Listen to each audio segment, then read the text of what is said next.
Hello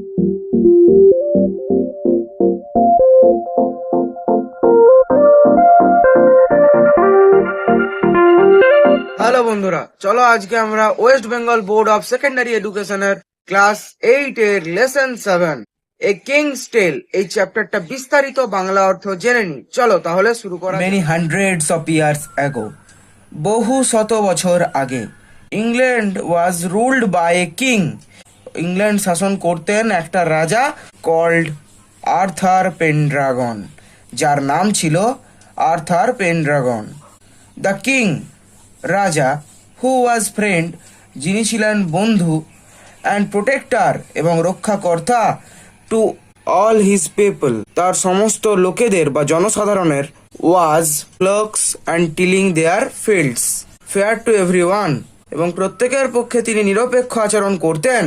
the people of Britain, ব্রিটেনের লোকেরা, lived in peace, শান্তিতে বসবাস করত, অ্যান্ড হ্যাপিনেস, সুখে, tending their flocks and tilling their fields, তাদের পশুগুলোকে চড়িয়ে এবং জমি চাষ করে বা জমিতে কর্ষণ করে।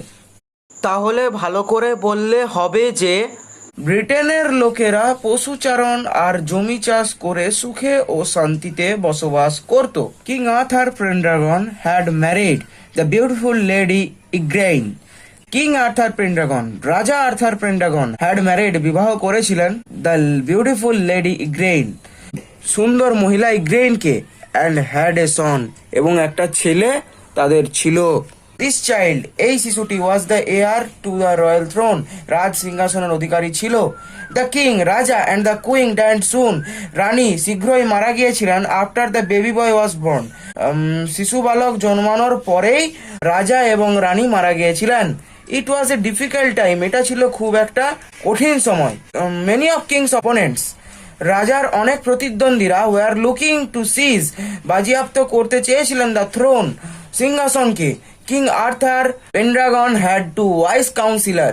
কিং আর্থার পেনড্রাগন, রাজা Arthur Pendragon, had two wise counsellor, রাজা আর্থার পেনড্রাগনের ছিল দুজন জ্ঞানী পরামর্শদাতা, Merlin a prophet and a magician. Merlin একজন ভবিষ্যৎ বক্তা, প্রফেট মানে ভবিষ্যৎ বক্তা, অ্যান্ড এ ম্যাজিশিয়ান এবং একজন জাদুকর, মানে মার্লিনই ছিল একজন ভবিষ্যৎ বক্তা এবং জাদুকর।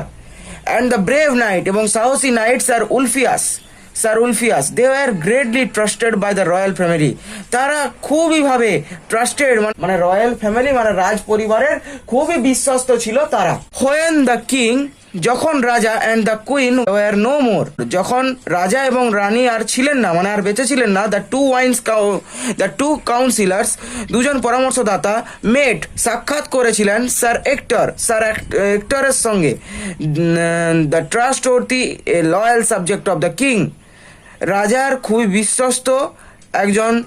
খুবই বিশ্বস্ত ছিলেন, মানে কে না sir Ector. On a cold and windy midnight, একটা শীতের এবং ঝোড়ো মধ্যরাত্রিতে, they placed in his hands, তারা রেখেছিলেন তার হাতে, এ বেবি, একটা শিশু, wrapped in a scarlet cloak, একটা লাল রঙের কাপড়ে সেটা জড়ানো ছিল। মার্লিন বলেছিলেন, উই অর্ডার ইউ, আমরা তোমাকে আদেশ করছি, অ্যান্ড ইয়োর ওয়াইফ, তোমার স্ত্রীকে, টু ব্রিং আপ, লালন পালন করতে, দিস চাইল্ড, এই শিশুকে, as though he war your সন, এটা ভেবে যে এটা তোমাদেরই ছেলে। The boy is to be called Arthur, এই ছেলেকে আর্থার নামে ডাকা হবে। স্যার উলফিয়াস বলেছিলেন। Sir Ector being a true knight, sir Ector একজন সত্যিকারের নাইট হওয়ার জন্য, আস্ক নো কোশ্চেন্স, কোনো কোশ্চেন জিজ্ঞাসা করলেন না, and promise to obey his late king's councillors, এবং প্রমিস টু ওবে, এবং প্রতিশ্রুতি দিলেন মেনে চলবেন, হিজ লেট কিংস কাউন্সিলর, তার মৃত রাজার পরামর্শদাতাদের কথা।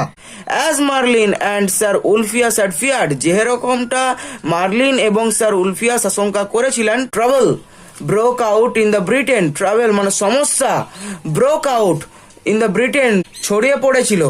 After the passing away of the king, রাজা মারা যাওয়ার পরে, দ্য ব্যারন্স, অভিজাতরা, ওয়ার ফাইটিং অ্যামং দেমসেলভস, নিজেদের মধ্যে লড়াই করছিলেন, and plotting to capture the throne, এবং সিংহাসন দখল করার পরিকল্পনা করছিলেন। Britain was the grip of lawlessness, Britain অরাজকতার কবলে পড়েছিল।